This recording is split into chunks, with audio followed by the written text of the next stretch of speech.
Morning, everybody. Today is Thursday, March 6th. We're gathered here for a work session. And as we start all of our meetings, would please rise for the Pledge of Allegiance. And I will ask our town historian, Georgette Case, to please lead us in the pledge. I pledge allegiance to the flag of the United States of America and to the republic for which it stands, one nation, under God, indivisible, with liberty and justice for all. Thank you, Georgette. Okay, first up on the open session today, we have Tracy Stark-James and matters surrounding an update on the Riverhead IDA, brought to you by myself and Councilwoman WASKI. So, Riverhead IDA, come on up. Where's your laptop here? You there, Tracy? I'm going to sit by the office. Good morning. Good Hi, how are you? Well, thank you. How are you? Yep, sorry. Thank you. You have one, though? I'm sorry.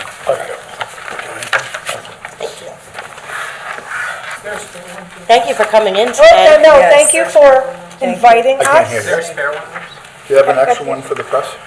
When I'm done. When we're finished.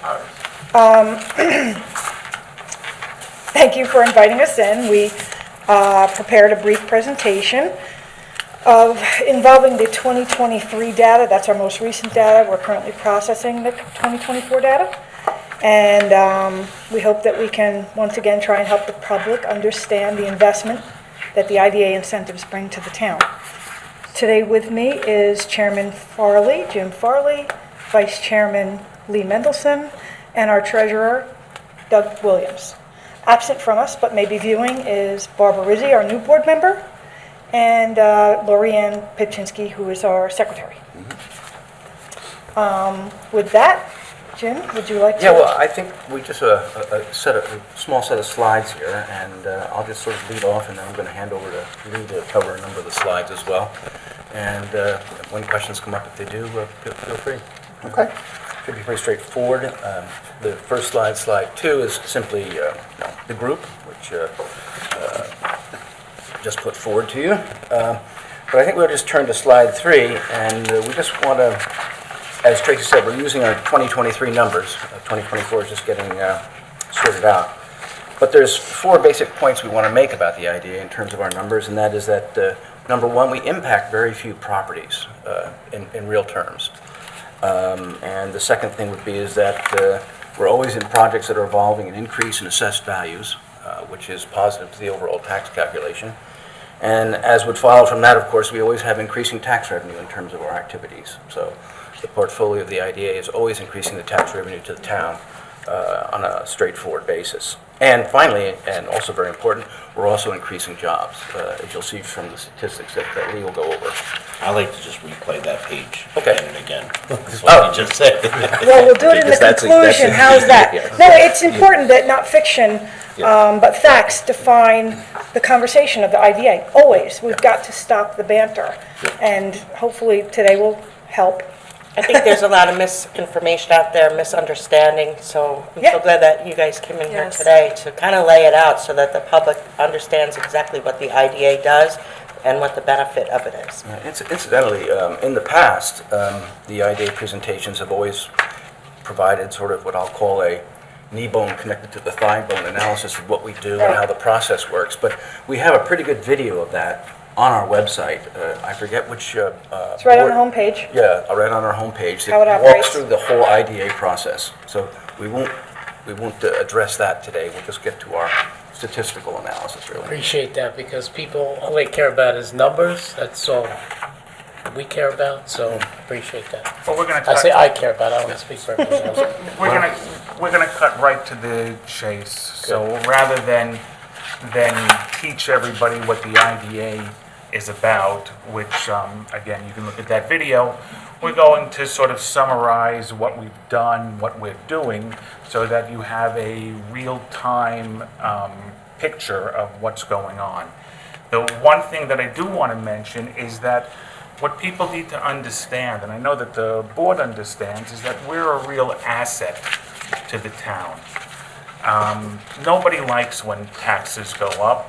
Nobody. I saw this morning that the school taxes, the proposal is another 5% raise. We know what's going on. And it's because no matter what we do, you can't stop costs from increasing. So that leaves municipalities, including the town, with three choices. Your three choices are to continue to increase taxes, and we know that that goes over like a lead balloon. To tell people you're going to cut services. You're not going to fill the potholes, you're going to have to scale down the police force, you're not going to be able to pick up garbage as much, you're not going to be able to do the leaves. That goes over like a lead balloon. The third option is to increase the tax base. By increasing the tax revenue that the town generates, you're able to maintain the standards that the people have become accustomed to as part of living within the town. And the IDA directly assists in helping to increase that tax base for the people of the town. And they do it in such a manner that it has both direct effects and indirect benefits for the town as well. So Tracy? Mr. Mendelson, just before you continue, you mentioned the school taxes. Could you explain to the public, with regard to IDA benefits, whether or not you have the ability to exempt school taxes or not, as the law currently exists? The law provides for the exemptions that we provide for. Those four exemptions: the school, the county, the school, the county, the town, and fire district. That's it. But we have a slide that will give you some sort of idea of really the impact upon the school that is completely, I think, misapprehended by the public, and we're hoping that some real world numbers will give somebody other ideas. And Lee, if I can just add, you talked about the increase in the taxes that as a way to counter your increase in costs, but we do it on non-residential properties, and that's the goal, right? You don't want to increase the residential properties, you want to increase the commercial properties. Sure. So, in 2023, we had 21 IDA projects, 21 parcels. There are over 16,500 parcels of land in the town of Riverhead. We have projects on 21 of them. So before people get carried away that the IDA has this enormous impact, that it affects thousands of properties, it doesn't. Now that 21 number does fluctuate from year to year depending upon what projects may be introduced onto the IDA that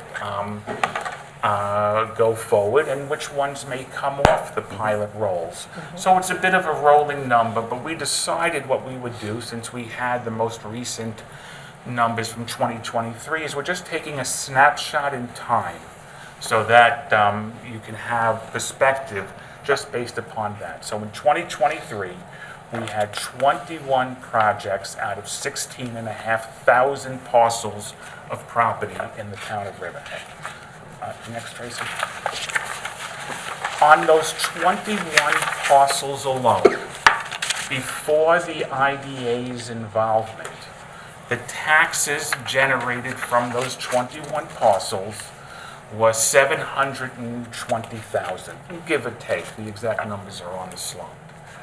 After the IDA's involvement and the development of those projects, in 2023, those same 21 parcels generated $2.9 million in tax revenue for the town. That's an increase of $2.2 million in revenue in 2023 just from those 21 projects. And again, that number fluctuates from year to year depending upon what point in the pilot they may be at, what projects may now have reached completion of the pilot and are now paying 100% of taxes based upon assessed value, and what other projects may be starting. But in 2023, the difference on those 21 parcels alone was over $2.2 million that goes for the benefit of the town. Tracy, next. Can I just add to that? Just sometimes when they discuss an exemption, right, the state, and in other municipalities it occurs more frequently because we have more undeveloped properties, a true exemption usually lowers a number, right? But a value. But in the case of Riverhead IDA and our projects, we're just labeling the new value as an exemption, and that's how they measure it in the state and on the Paris. Tracy, we just want to talk about the Sure. correct numbers that Yep. we're Got it. referring to. Next slide. The assessed value for those 21 properties we're talking about before the development that occurred, the assessed value was $7,033,000. Just $7 million. Once that development has been concluded, the assessed value on those same 21 properties was now almost $32 million. That's an increase in assessed value of almost $25 million. The greater the assessed value, obviously, the higher the ultimate taxes are going to be, because as everyone knows, and I certainly know the board knows, but you pay taxes based upon the assessed value of the property. So if you go from an increase from 7 million to 31 million, then it certainly stands to reason that the tax revenue generated from those same properties are going to go up. And that's what happens when the IDA gets involved with a project. And you can see from some of the pictures over there, these are projects that have been completed, some before and after pictures. And you can see what happens when you have development that is the IDA is involved in, the town is involved in, and they really work to benefit the people of the town. You'll see that from our next slide. In 2023, those 21 projects, again, we're only talking about 21 projects out of almost 16,500 parcels. Those 21 parcels had generated 39 jobs, 39 out of for the 21 parcels.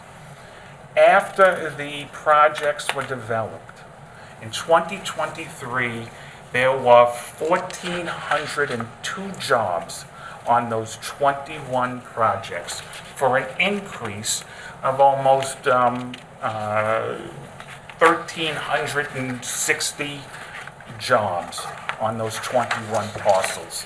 Now, what people need to understand as well, and what doesn't always show up in numbers and statistics, is that you have both direct benefits, such as an increase in jobs and an increase in tax revenue, but you have indirect benefits as the result of reasoned development that occurs when it's done improperly.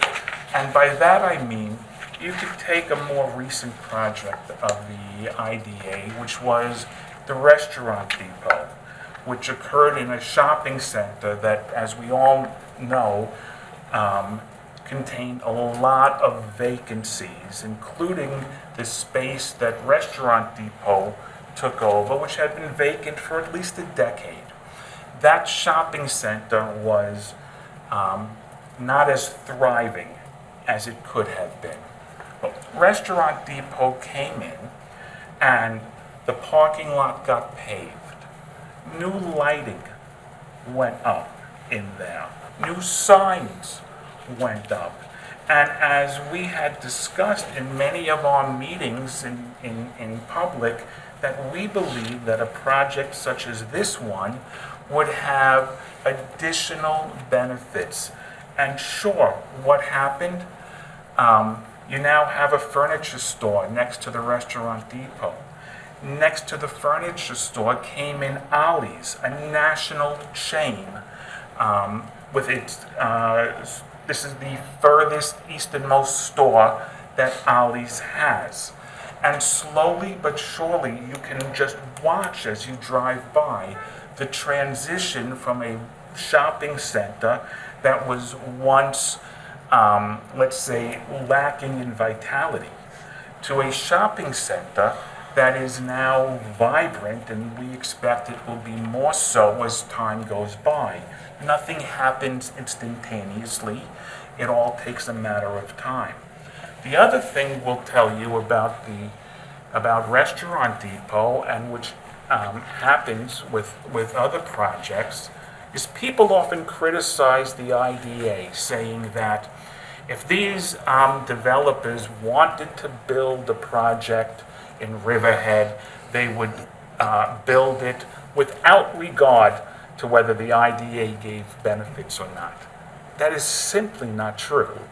Restaurant Depot came and they told us in no uncertain terms that if they did not receive benefits, they would find another place for the depot. And they told us they only build in municipalities that offer them some sort of incentives or benefits. Why is that? You saw the space that Restaurant Depot took over. That was an enormous renovation, an enormous investment that they put in there to bring that store up to the standards that Restaurant Depot wanted. This IDA and this town is competing with 13 other towns and really 95 other villages across Long Island. Each one of them would love a Restaurant Depot. They would love some of the development. So it's not as if somebody's going to say, especially in this kind of economic environment, that if they wanted to come here, they would come here no matter what. That's not true. And anybody who understands business fundamentals understands that everybody is always cognizant of their bottom line. They want to know where they might receive their greatest return on investment. So all of these factor into it. Do I think Riverhead is desirable? I do. Do I think it's going to be more desirable in the future? I do. Does that mean that a business is prepared to take a loss or cut its bottom line as opposed to generating more income, perhaps in another town? The answer is, I don't. Because no matter how you look at it, people always go back to their bottom line. So when we have projects such as Restaurant Depot and such as some of the other ones that we do, you have to take into consideration the investment they're making, the direct and indirect benefits, and the fact that we are competing with other towns and other villages who want the very same development for the very same reasons that we've outlined. Everybody needs to increase their tax base. And what we do is we try and help the town do that. These tax incentives that we give are not permanent. They have an end to them. And at which point they're paying full boat of what the taxes are. Lee, I just have to say one thing that's so important in my mind is that if we waved a wand and made Riverhead IDA disappear, Suffolk County IDA would be handing out these benefits. Suffolk County IDA doesn't really have skin in the game of the town of Riverhead. Riverhead IDA is comprised of people that live in the town of Riverhead. So you want what's best for your town, as opposed to having Suffolk County do it. They may not be as aware of our needs and our concerns out here. So it's very important that we have a local IDA versus letting the county IDA make decisions for us. Yeah, and I would add to that that it's very important because Tracy maintains a very good relationship with Suffolk County IDA, so we don't tend to trip over each other either, Right. which I think is quite important. And I would certainly agree with that. As you know, the IDA by statute is an unpaid board. You have 5 local residents who care deeply about the town of Riverhead. We don't want to do anything that would harm the town of Riverhead. And we take a very, very sharp look at every single project that comes before us. There's no rubber stamp on this board. Certainly, as long as I've been on the board, and from what I've been told, the prior boards as well, this is not a rubber stamp board. If you can't justify the benefits to us, then come back to us when you can. But until that time, we're not interested in that, which is why there are not thousands of projects, and everybody who comes before us simply gets one because they ask. There's a rigorous application review that goes on, first by Tracy, and then by the board, and then discussions which take place. So I think you're 100% right, Tim, about having a local board with local interests. Right. Making sure that everything is for the benefit of the town. Next slide. This is just an idea of, this is not an idea, this is actually what happened with just a couple of the projects, what the property looked like before there was development and after there was development. You probably recall what what that corner looked like before Summerwind was there. And now take a look at that project. Peconic Crossing, we know what that area, what that part of Main Street looked like as opposed to what that part of Main Street looks like now. The developments have an overall positive effect upon not just the tax base, but on the beauty and vibrancy of the town. Next. Now, this is the slide here that I think is probably one of the most important slides. And again, I'm going to hedge this for just a moment. This is the impact with respect to the school budget.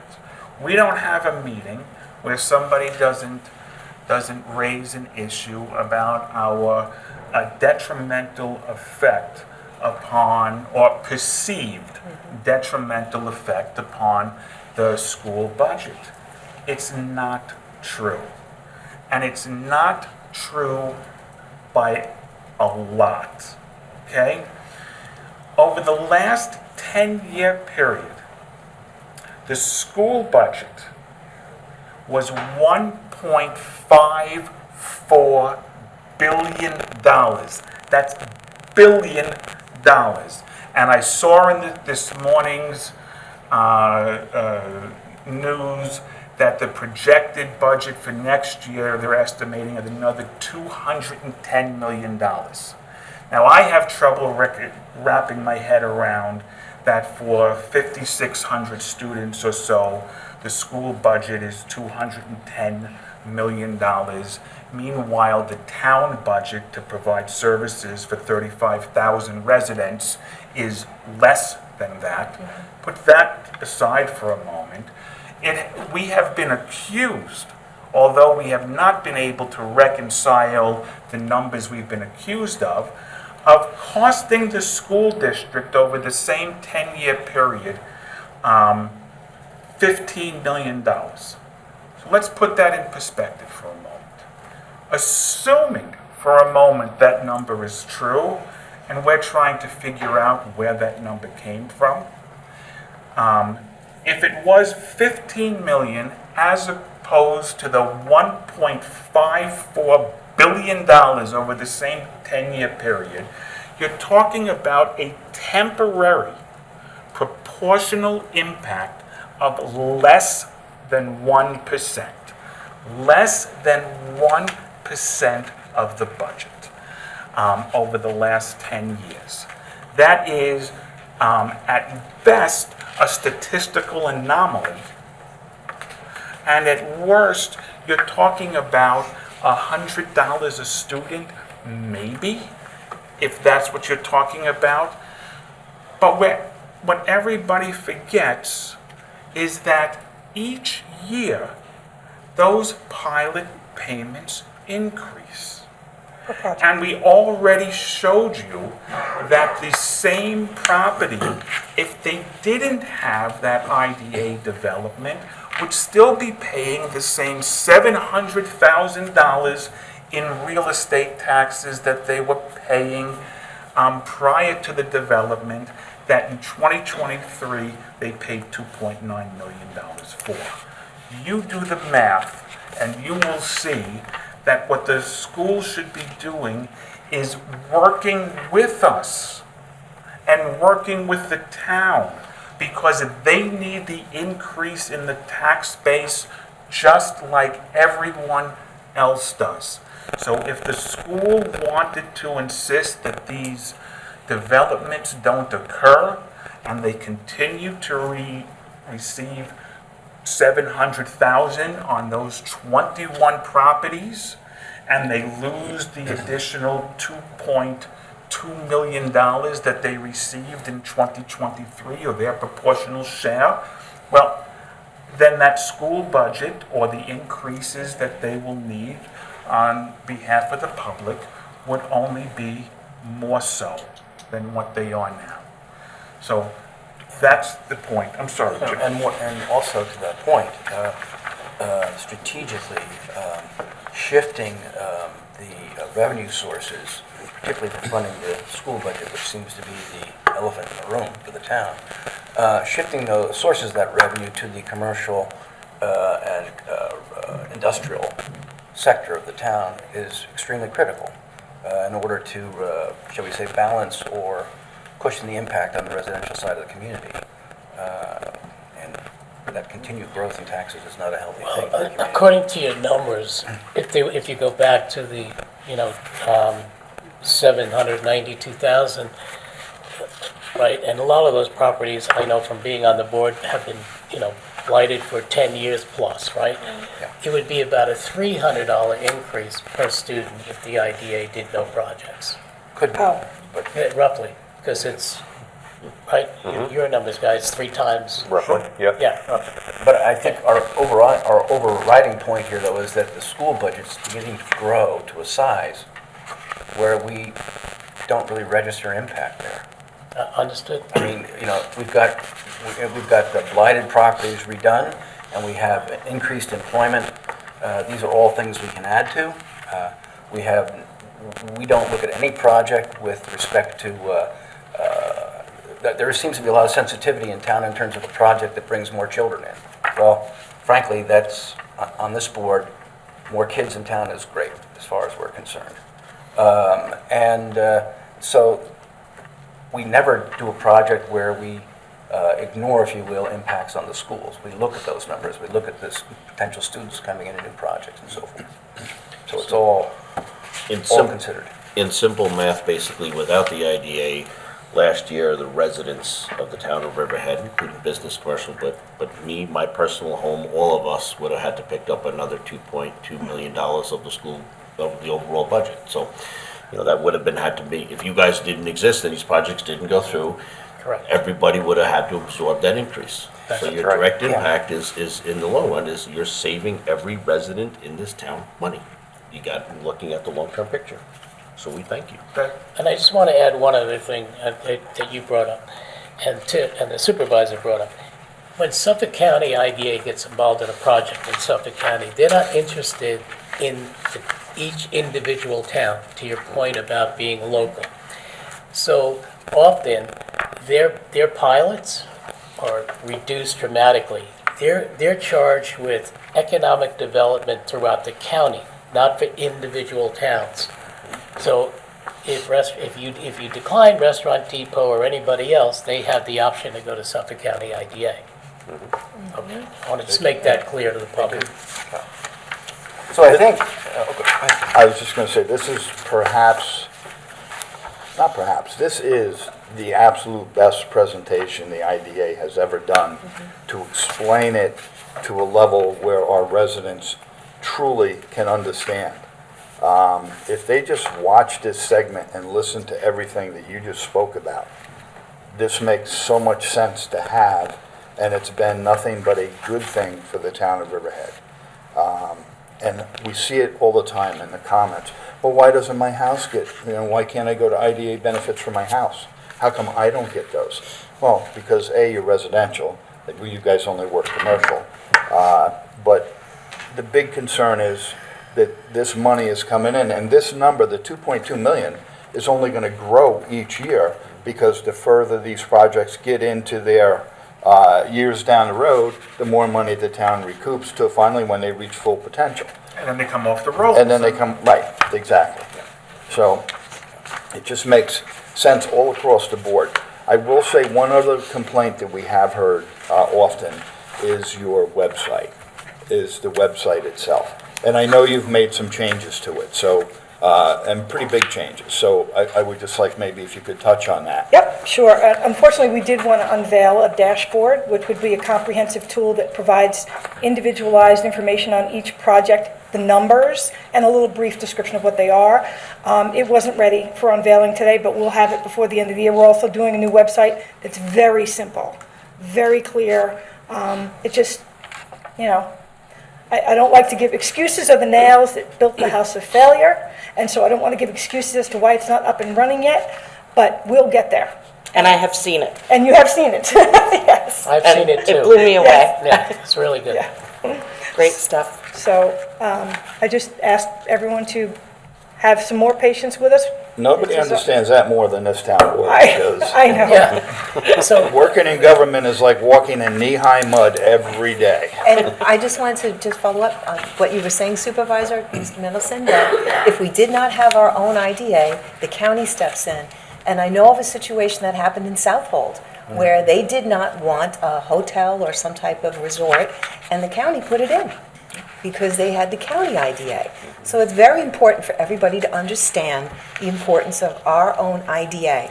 If this goes away, the county steps in, and they'll put in what they want, not what the town wants. And they often do pilots for lengthier periods of time. We always try, to the best of our ability, to keep pilots on as limited a time basis as we can. The county does not. Right. They just do, what they think works best, which oftentimes would be a lot longer pilot than what this IDA would give. I would ask the supervisor if we can get this up on our website so that people, 100%, yes. right, they can see it, they can look through it. And this is the best presentation because, You simplified it. it's, people care about the numbers. They always have, and how it works and everything else like that. It's like going to get your car fixed and the mechanic tells you how to put together an engine when he's just changing spark plugs. Right? I just want to say something that, for public perception, that when there is an opening, a position available on the IDA, yes, this town board looks over many resumes and so forth and makes recommendations and appoints somebody to the IDA. But you're all sitting before us right now, and some of you can outright say that I haven't spoken to Councilman Roth, I haven't spoken to. We allow you to work as an independent agency, and so we don't reach out to you and ask, how about this project, how about that project? Well, we And that's have to. done deliberately. but- You are a separate entity. We don't control your But I want decisions. people to know that when they say why, that you are completely, once you put in that position, we allow you to go to work throughout all the legal troubles of 555, we didn't speak to you, and it wasn't because we don't like you, but it was like, it was the right thing to do to let you independently work, and that continues to today, and I just want the public to know that. So when there is an opening, yes, we look over resumes, we try to give you the tools that you need, and I am grateful because you're all volunteers, and so I thank you. This is countless time, countless hours for you to put together and look over these projects for the betterment of our community, so we appreciate that. But I'll just say hello, it's good to see you, because we always allow you to independently work, so. I'll just end with another data point that we can capture, because there's a lot we can't capture, right? Sales tax generated on 8 of those projects in 2023 that they paid to New York State and the county was over 3.3 million. The sales tax comes back to us in public safety, as you can probably speak to more. Absolutely. And occupancy tax was over $800,000 in the 1 year. So just another, we didn't put that data point up, but it's something else that's generated. And again, that's one of those quote-unquote indirect benefits because of all the additional, what we didn't talk about is things when you go from 39 jobs to 1,400 jobs, all of the residual benefits. It's good for the delis, it's good for the pizza places, it's good for for people who want to move into the community. So it's good for all of those other residual benefits that come when you do smart and intelligent development, and you take space that's not generating sufficient tax revenue for this town, and we increase the tax base, then the benefits are really, countless. It's also quality of life, like for our residents having amenities come into town. When you have good stores and good restaurants and good things in attendance, that builds a quality of life better in Riverhead. Great job. Thank you very, Yes, very thank much. you. I appreciate your time. You're all volunteering. We appreciate that. But the work you do is really good for the town. And people just need to take that time to educate themselves before they get on the keyboard and start writing things. Educate yourself, because you look foolish if you don't. So thank you for your presentation. And we'd like to do this again. Maybe once your website gets up and running. Yeah, we'll do it unveiling. Great. Yeah, Okay, hopefully. good. Perfect. All right, Thank you very much. Thank you. Have a good day. Thank you. Good to see you. Thank you, And thank you. Carol,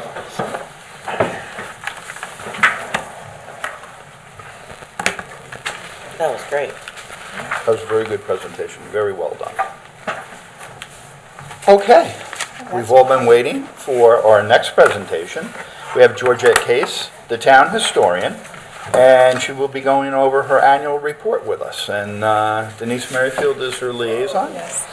so She's done a wonderful job. She has a terrific report, and we'll let Mrs. Case talk about it. I just want to say one thing before we get started, Georgette, is the move to the new building was pretty incredible. And I remember when your stuff all got moved here and it was packed up. And from the time you went from being packed up in boxes and crates and everything else to what you've done down in that room now, and I ask people to take time on a Wednesday to stop down and visit the town historian and see what she has. She's got some really cool and interesting stuff, but she did a fantastic job laying it out in Yes.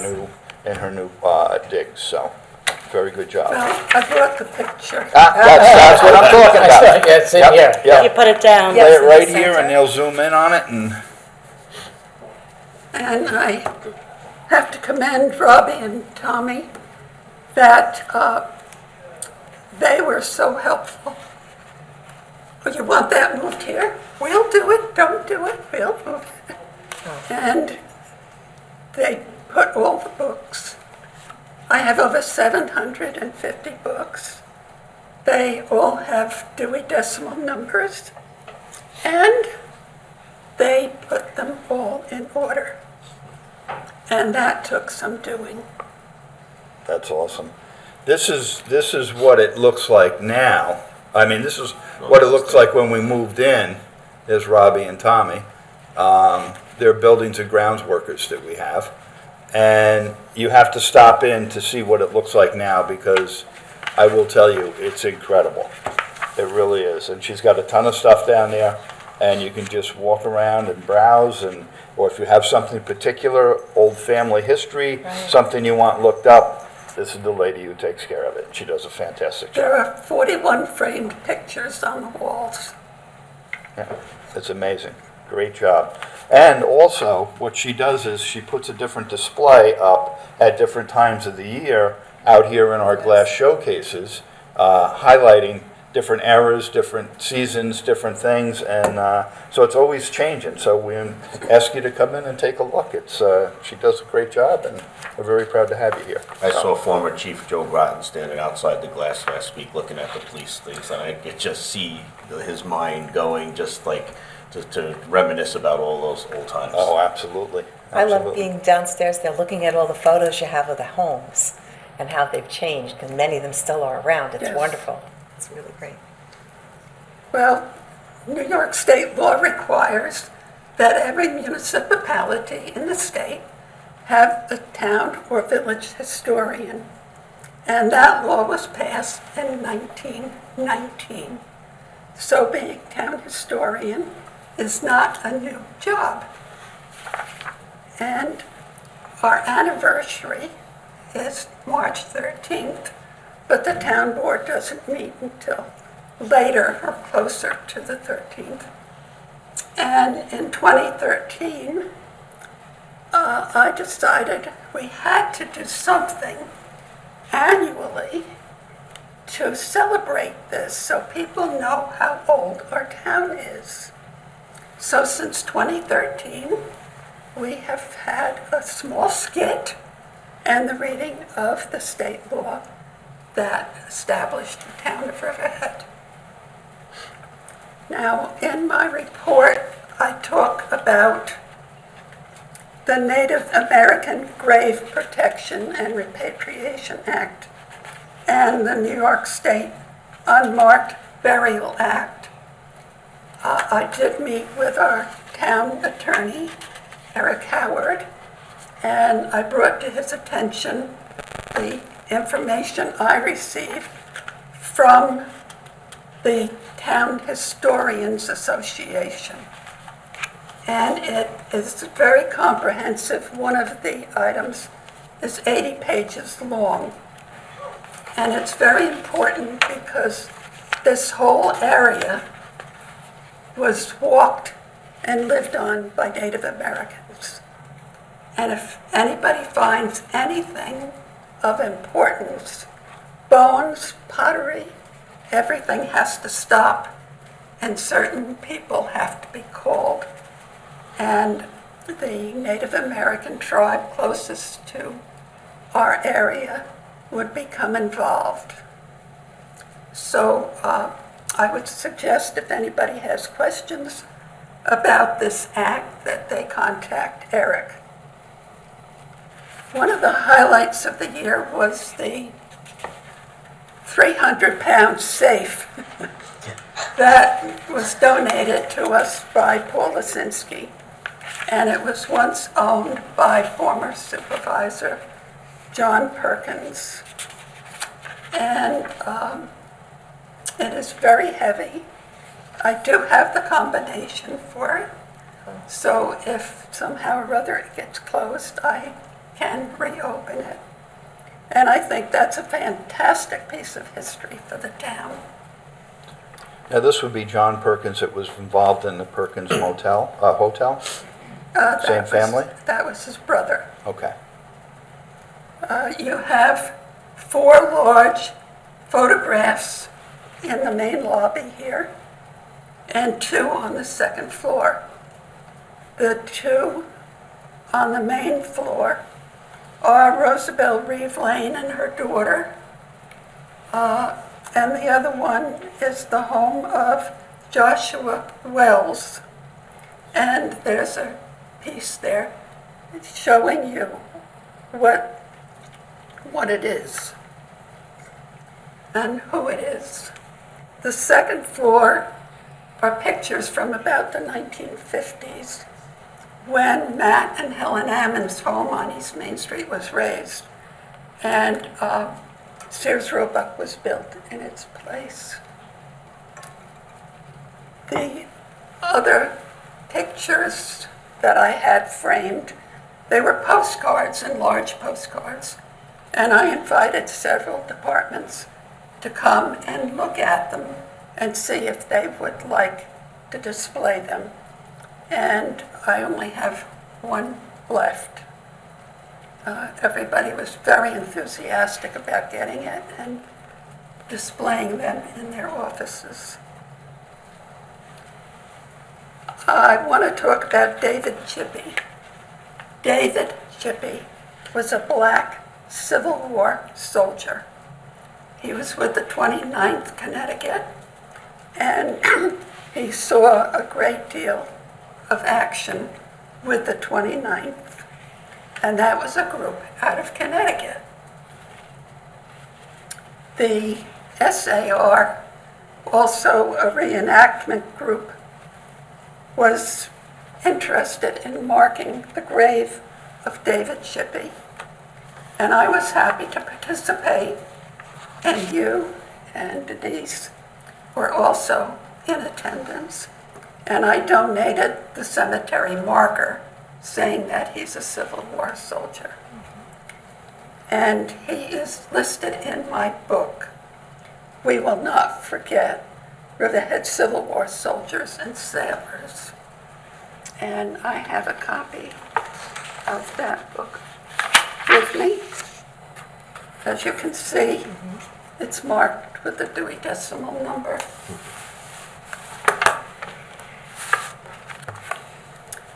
And Oh, wow. I've been really pleased that the Greater Jamesport Civic Association has invited me for the 6 times that it's done this, the July 4th celebration. And I've tried to bring them not only the history of early celebrations here in Riverhead, but of other information about the history of the country. And one important thing is that families who have documents that pertain to the town of Riverhead should return them to the town of Riverhead. And I volunteer at the Historical Society, and they were showing me these books from a Justice of the Peace here in Riverhead, Bill Leonard. And I asked if they could be returned to the town of Riverhead, where they rightfully belonged. And it took almost a year to get them to return them. But we had a little ceremony at the Justice Court, and we had the books, and they were returned to the town, and they are now in the possession of the town clerk, where a lot of Justice of the Peace records are located.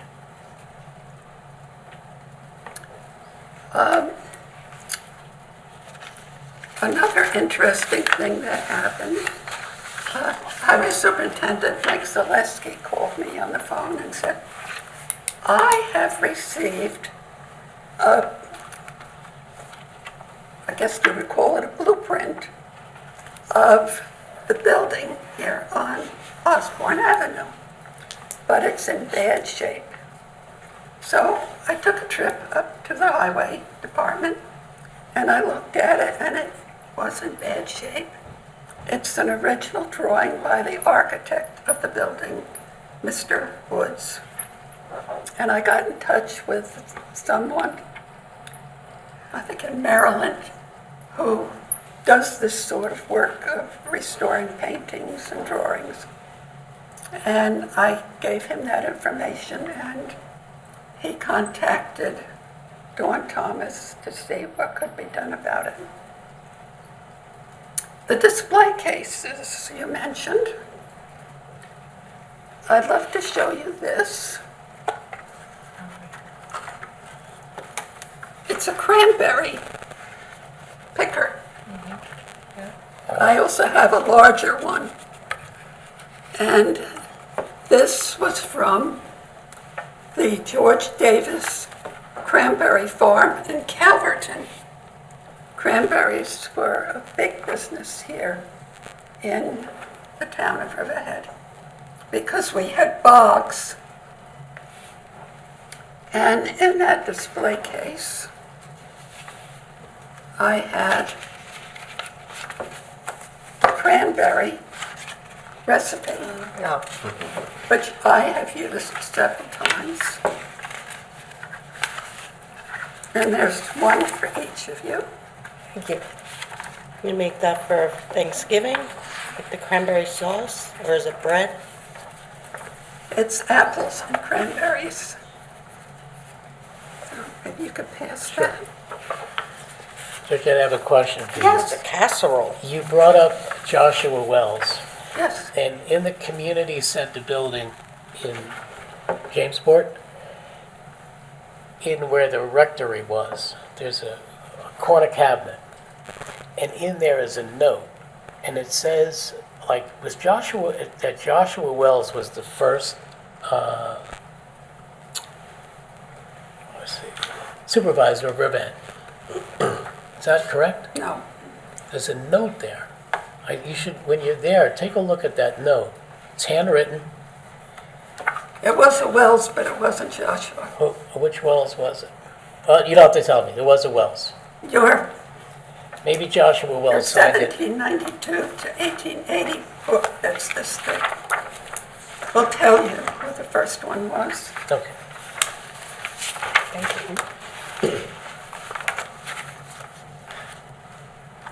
Oh, Oh, can I look and see who it was? I want to see what year. I'm real curious. Thank you. did you pre-plan this? No, that always stuck out in my head because I was looking in that cabinet, and I've always meant to ask you about it. I think Bob worked on the first supervisor's campaign, did you, Bob? Yeah, I did, actually. Yeah. We went on horseback from farm to farm. Not to brag, but several of the Yeah, here former he is. supervisors are my great-grandparents. 1867 to 1890, Joshua L. Wells. The first one? No, he wasn't the first No, one. He was the he was the fourth one. The first one was Daniel Wells. Daniel Wells was the first one. Yeah, I'm over in 1864, 1792. So maybe Joshua signed it. But I thought you'd find that as a good piece of history in there. I think it belongs in your hands, frankly. But These it's two up to you. We'll fight books for that. are in the town clerk's office for sale. Great. Heaven could get one. This is show and tell. Okay. Oh, God, we'll love it. You know how this thing worked, this cranberry picker? I'm curious. Because I know where those bogs are for sure. There's a handle. Oh, okay, you just go through And it it. goes, It's like that with blueberries. They're like combs. Yes.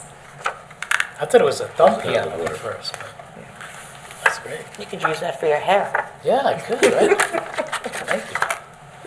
I'll borrow that on Fridays. Before I go out.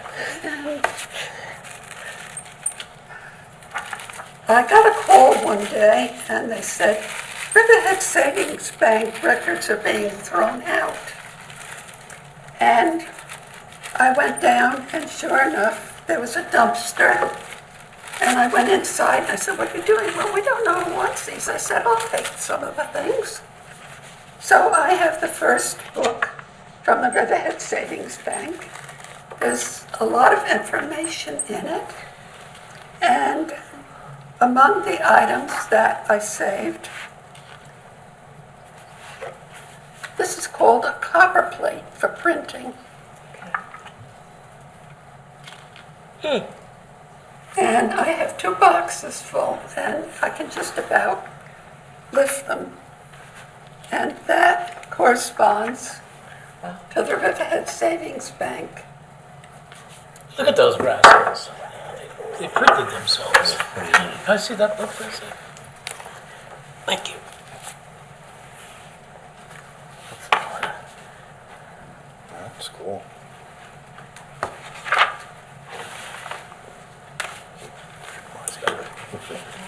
See the Look at that, yeah, photographs. yeah. That's pretty cool. You can see the faces.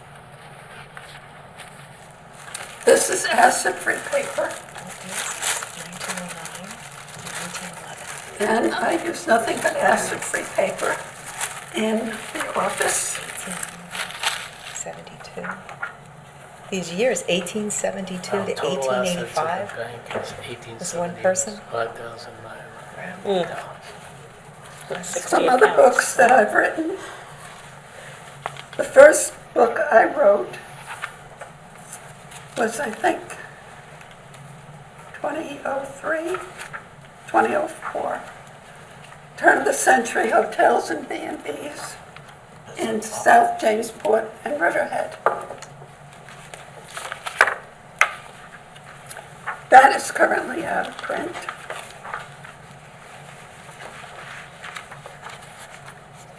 I wrote one volume in 3 parts called Greetings from Riverhead.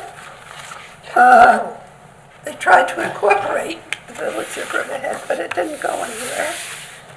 And the list of hamlet names and orphans of 1899. Swedenborgian Cemetery, the Wading River Cemetery, and memorials. And part 3 is transportation. How transportation developed. It burned down.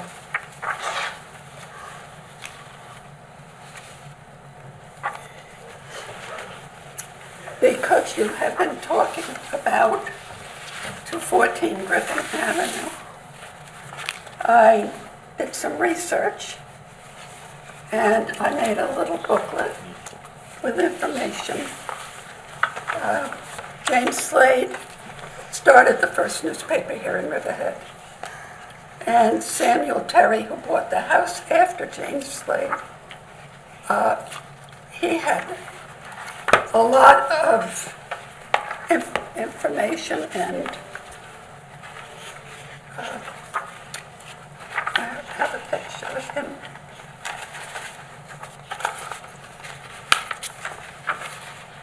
He was never town historian, but it says he was a historian. He invented a lot of things.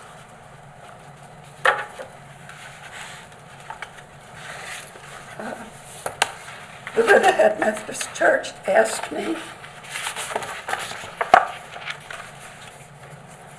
about the builder of their church, and it was Tappan Reeve. His grandfather founded the first law school in the country in Litchfield, Connecticut. And he came from Aquaborg. His father was a preacher. And I have pictures in here of other buildings that he built.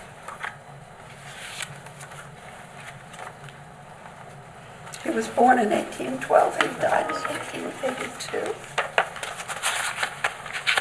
It amazes me to see how many hotels were here in Riverhead. Yeah. I really didn't know that. I have to talk about this. Our town seal. Are you aware that that is not the town seal? No. What is? You have a great display downstairs with the different changes. The supervisor's book that I wrote in 2010, I interviewed Joe Janoski, who was former supervisor, and he gave me the story of the seal. And the short story is that they were looking for a seal for some anniversary, and he drew the seal. And that's the seal that the town adopted. someone came to him and said, "Joe, that boat will never sail. The sails are all wrong." So he redrew it, and that's what he redrew. But it is not the adopted town seal. So I would like, if possible, Mr. Supervisor, that all the town offices get a copy of this so they can know what's the town seal and what isn't. And it has the history of the town seals. Oh, that's great. It's interesting. Yeah. This one.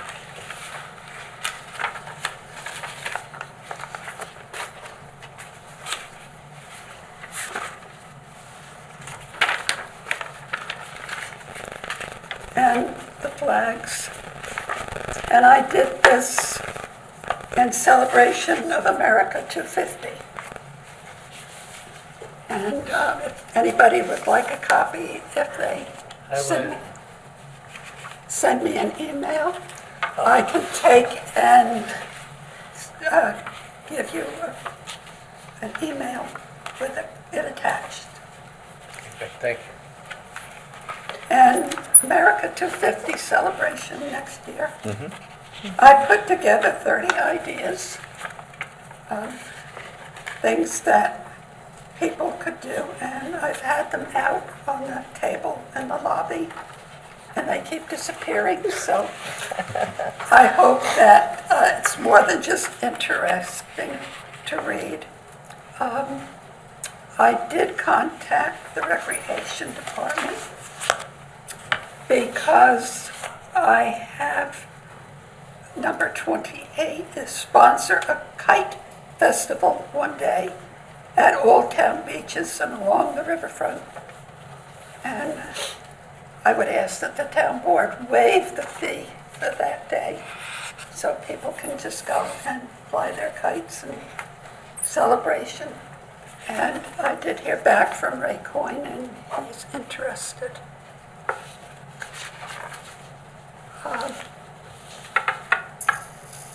As you know, some of you know, when Shirley Simon passed away, she was a wealth of knowledge. She also donated a number of items. And one is the picture that sat on this property. And it was, her uncle was an architect and really quite a famous artist who studied in Europe and New York City and Italy, France, and he was the one that designed that. But after she passed away, her daughter brought me a picture that's this big, and unfortunately it's bent. So I have to have that fixed. I think I spoke to you about that. And it's an earlier picture of a Victorian house. And I need to do research on the history of this property. And it was in the Vale family from here to Roanoke Avenue. And so I'm working on that. I'm waiting for the weather to get better so I can go to the county center and do some research. I need to talk about budget supplies. This is the third year that there has been zero amount for supplies. And last year you were kind enough to realize that and give me some money. But We're prepared to do the same. I appreciate that.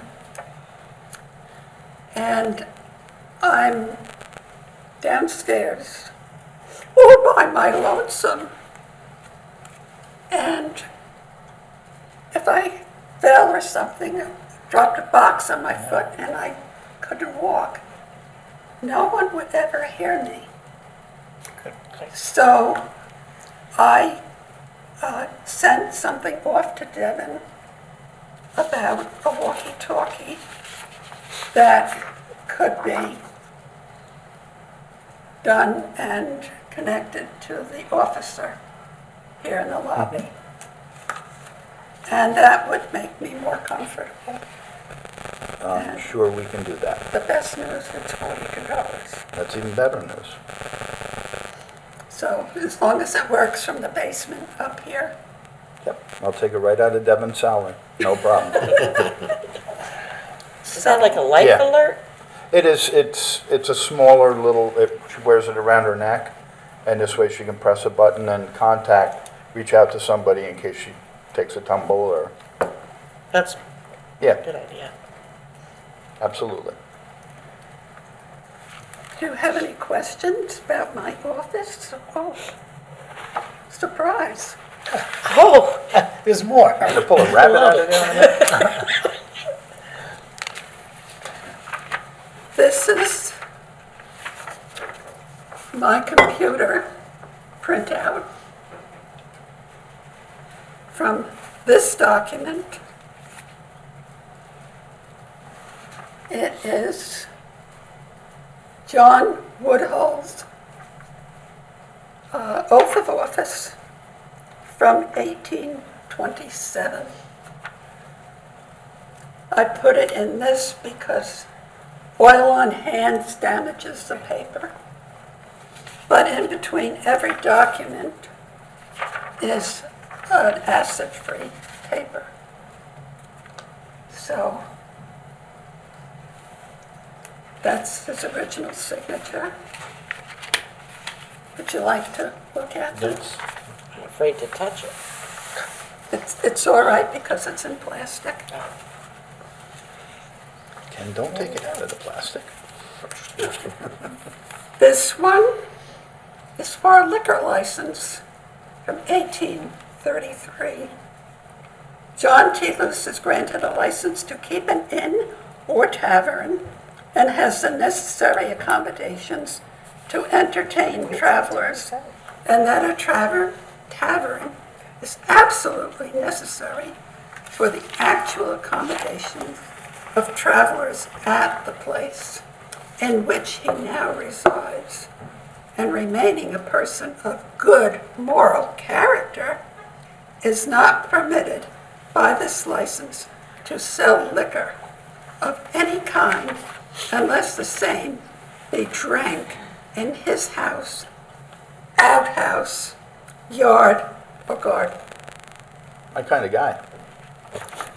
Drinking in an outhouse. Who approved Drink it in the that? outhouse. That's before the state liquor authority. Was that the town that approved Yes. that? Oh, then the state got involved because they wanted to get money for licenses. Oh, I get it. taxing. Why did we get away from that supervisor? It's a good question. And the last show and tell I have is a school paper. Always great handwriting back then. 1827. My records go back, town records go back to 1897. I don't have anything from the first couple of years of the town. And this is the report of the school districts of the town to the town superintendent of common schools for district number 1. And there were 88 children. And their names of the parent and how many kids he had in school.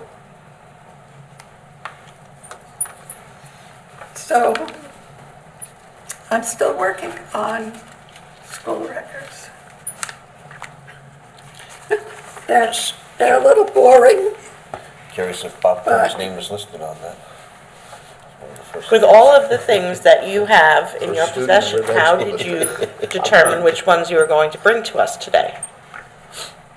I thought these 3 would be most interesting, the oath of office for supervisor, I have about 40 oaths of office for different persons within the town government.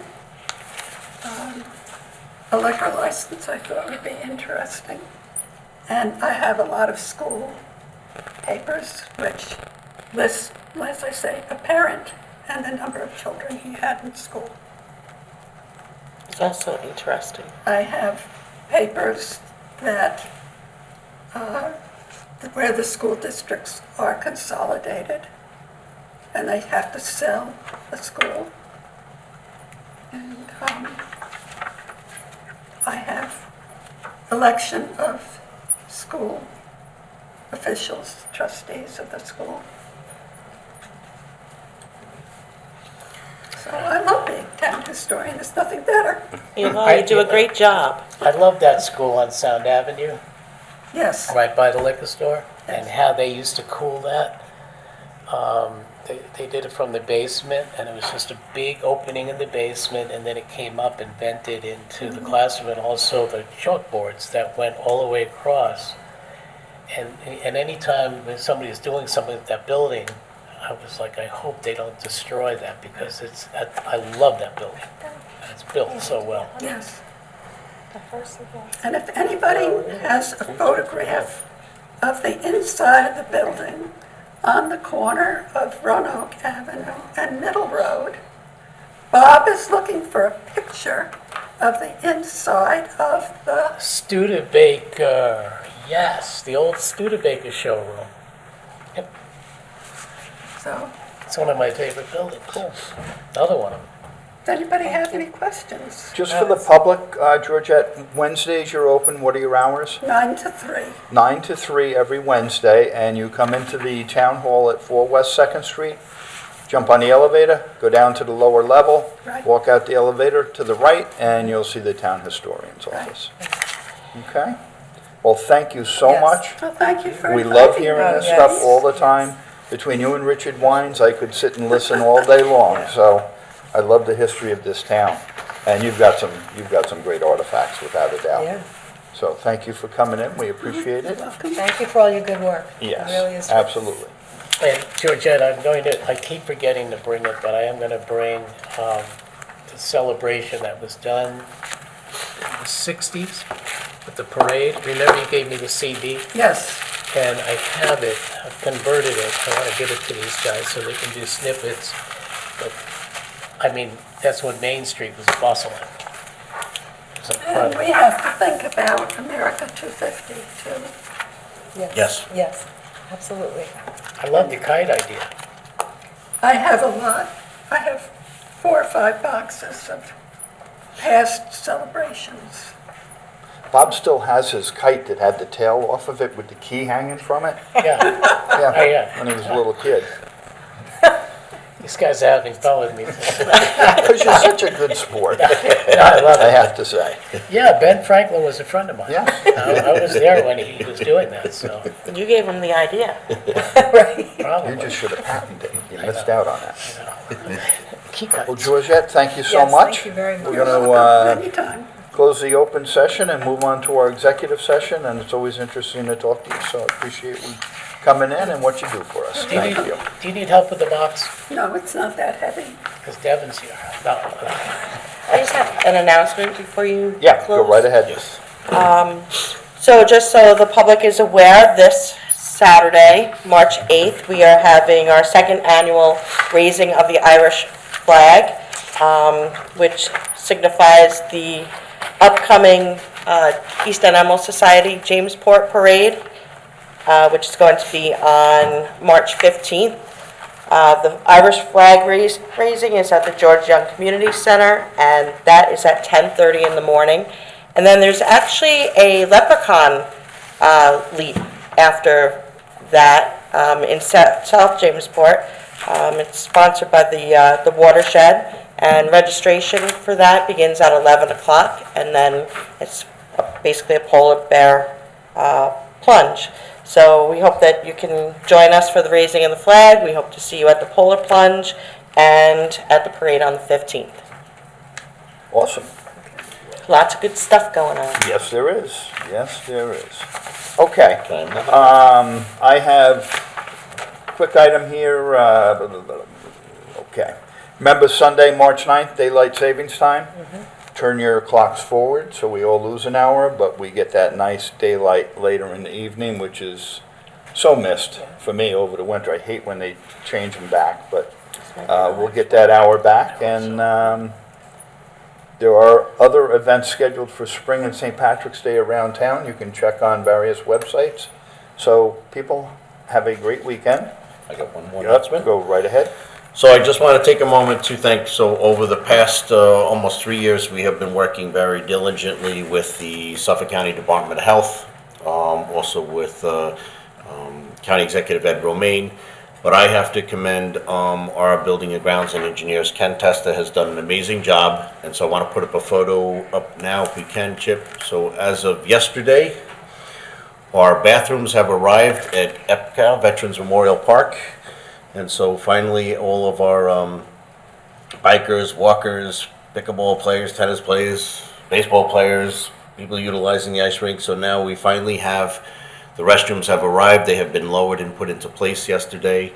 So Building and Grounds has just done an incredible job over the last few months, almost really a year since we had the temporary structure arrive, the temporary bathrooms, cleaning them, maintaining them. It's been an exhausting effort, but I just need to know how much all of us appreciate what they have been doing. This has been a long time coming. There was a lot of things that were said we're never going to get anything done up at Veterans Memorial Park. It just didn't have the infrastructure, and so now with electric, water, everything that's been put in place, so now there are bathrooms in place, and everything is being hooked up between today and tomorrow, the completion of the septic systems. Then we'll just be waiting on LIPA to come in to put the transformer in to hook up the electric, which will be relatively soon. So I just want to thank Ken Testa, Building and Grounds, everyone for continuously working on this project and getting this going. So this is really a great day, great time up at Veterans Memorial Park. It is one of the largest used parks in the east end of Long Island, and we saw that during the pandemic and how many people come, and our expansions up there have been great towards all additional parking, additional activities. So we're moving along at Veterans Memorial Park. And now there'll be old trees going. We have another 30 trees that people have purchased. That's fantastic. That will be continued to be planted in the springtime. So that's exciting too. So now that that is in place, we're gonna kind of work a nice gathering in a little picnic table area right outside that. So it's coming a long way. It's really beautifying the whole park. So I just wanted to give everybody an update. More importantly, say thank you to Building and Grounds. And Supervisor, regarding the ice rink, also during the next school break, Ray Coyne has scheduled free skating for the children in the town. That's going to be, I don't have the specific dates, he's got it up on their website.